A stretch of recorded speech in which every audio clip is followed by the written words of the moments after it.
Welcome to the deep dive. Today we're exploring something, well, pretty crucial for personal security.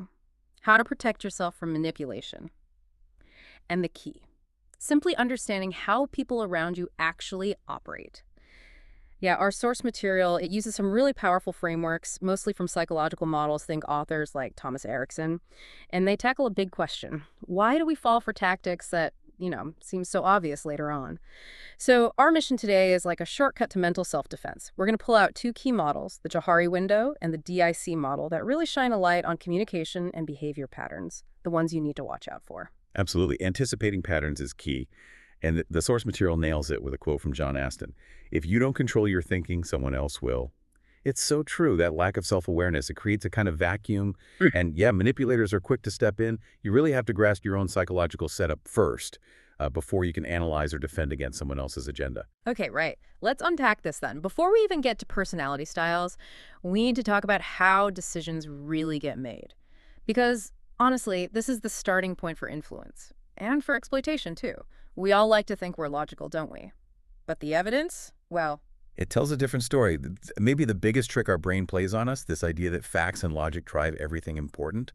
But the research, which is, central to these sources, it clearly shows that the vast majority of our decisions, they're based on emotional convictions, subjective beliefs, and the numbers are quite startling, actually. You should really keep this figure in mind. Something like 80% of our decisions hinge on those emotional convictions. Only about 20%, just a small fraction, rely on pure logical analysis. wow, 80-20. That changes everything about how you'd approach influence, doesn't it? If emotion is driving 80% of the choices, you absolutely have to map your own emotional landscape first. Otherwise, you're just, well, an easy target. And the really tough part for resisting manipulation is that people often decide based on that gut feeling, that strong emotion. And then they build a logical story around it afterwards. Exactly. You rationalize the feeling. Spot on. You buy the flashy car because it feels great, and then you spend the drive home calculating fuel efficiency to make it seem logical. A smart manipulator gets this.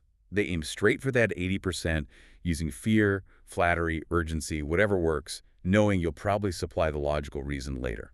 Okay, so if our emotional side is really running the show most of the time, we need tools. Tools for self-mastery to see our real motivations. Which brings us perfectly to the first big framework, the Johari Window. Classic model, named after Joe Luft and Harry Ingham, who developed it, back in the 50s. It's a fantastic tool for genuine self-knowledge. Yeah, it's fascinating because the Johari window isn't just about you. It's about cooperation, how communication works better. It maps out self-awareness using 4 quadrants, basically looking at what's known to you versus what's known to others. Yeah. The whole point is to make that cooperative space bigger,